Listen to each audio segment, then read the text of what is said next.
கனிமொழி சொல்வது ஓரளவு உண்மையாகத்தான் இருக்கிறது.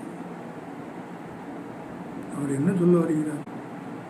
விஜய் யாருக்கான போட்டி என்பதை அவர் கேள்வியாக எழுப்பியிருக்கிறார். அது அதிமுக பக்கம்தான் திரும்பும் என்று கனிமொழி தனது நீண்டகால அரசியல் பயணத்தை வைத்து நம்புகிறார். நிலவரம் அப்படிதான் இருக்கிறது என்று நாம் எடுத்துக்கொள்ளலாம். உண்மையில் கனிமொழி சொல்வது உண்மைதான். விஜய் யாருக்கான போட்டி என்பது எல்லோருக்குமே தெரிந்திருக்கிறது. அவர் அதிமுகவுக்கான போட்டி தான். வருகிற 2026 தேர்தல் அதிமுகவுக்கும் விஜய்க்கும் எதிராக நடக்கிற ஒரு யுத்தம் மாதிரி தான் பலரும் கருதுகிறார்கள். அப்படிதான் கட்டமைக்கப்பட்டிருக்கிறது. தமிழக சூழல் அப்படித்தான் கட்டமைக்கப்பட்டிருக்கிறது. பொதுவாக மேனிஃபெஸ்டோவை தாங்கள் செய்த சாதனைகளை சொல்லி ஓட்டு கேட்பது என்பது சற்று கடினம்.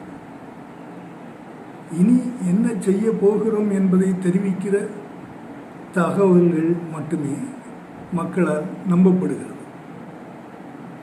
மக்கள் அதைத்தான் எதிர்பார்ப்பார்கள். புதிதாக அரசியல் கட்சிகள் என்ன செய்ய போகின்றன, அவர்கள் அதற்கான நரேஷனை எப்படி கட்டமைத்திருக்கிறார்கள் என்பதைத்தான் பலரும் கவனிப்பார்கள்.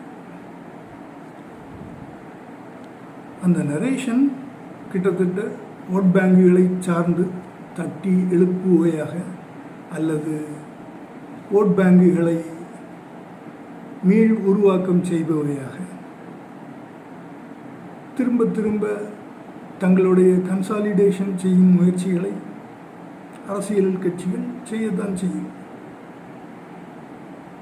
பெரும்பாலும் அரசியல் கட்சிகள் ஓட் பேங்குகளை எப்படி கையாளுகின மறைக்கப்பட்ட விஷயங்களை கூட இன்றைய காலத்தில் தேடி எடுத்து விடுகிறார்கள். புதிதாக மறைக்கப்படும் விஷயங்கள் மறைந்துவிடும். அது இயல்புதான். அரசியல் சூழலில் பலதும் மறைந்துவிடும். அரசியலை தொடர்ச்சியாக கவனித்து வந்தால் எந்த ஆட்சியாளரும் ஒரு தொடர்ச்சியான ஆட்சி தரவில்லை. விதிவிலக்குகள் இருக்கலாம், அதை நான் மறுக்கவில்லை. சொல்லப்பட்ட தேர்தல் அறிக்கைகளை வைத்து அடுத்த தேர்தலை யாரும் சந்திப்பது கிடையாது. அடுத்த தேர்தலுக்கான ஒரு புதிய அல்லது கிட்டத்தட்ட புதிய தேர்தல் அறிக்கையோடு தான் எல்லோருமே வருவார்கள். புதிய தேர்தல் அறிக்கை என்பது பல கட்டுக்கதைகளும் இருக்கலாம். மக்கள் நம்பும்படியான ஒரு கட்டுக்கதையோடு வருகிற அரசியல் கட்சிகளை தான் மக்கள் தேர்ந்தெடுக்கிறார்கள் என்பது ஒரு காலங்காலமாக நம்பப்படுகிற ஒரு பொது விதி. அப்படி பார்க்கும்போது களம் புதிதாக நரேஷனை உருவாக்கி வரும் மரியாதைக்குரிய எடப்பாடி பழனிசாமி அவர்களுக்குமான ஒரு போட்டியாகத்தான் மாறியிருக்கிறது என்பது உறுதியாக நம்ப முடியும். கனிமொழி சொல்வது முழுக்க முழுக்க அது தெளிவான பதில் தான். அதில் எந்த மாற்றமும் இல்லை. ஒரு மிகச்சிறந்த பதில் என்று கூட நாம் சொல்ல முடியும். ஆனால் அரசியல் சூழலில் இன்னொரு நிகழ்வும் இருக்கிறது. விவசாயிகளை திரட்டிக்கொண்டு ஒருவர் வந்து கொண்டிருப்பது பலருக்கும் தெரியவில்லை.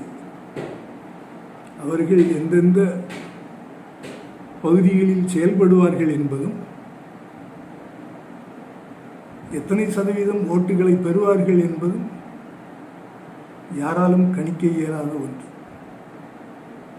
அரசியலை எப்பொழுதும் கணித்துக் கொள்ளலாம். கணிக்க முடியாதது எதுவும் கிடையாது. ஆனால் யூகங்களை தாண்டியும் நிகழ்வுகள் இருக்கும் என்பது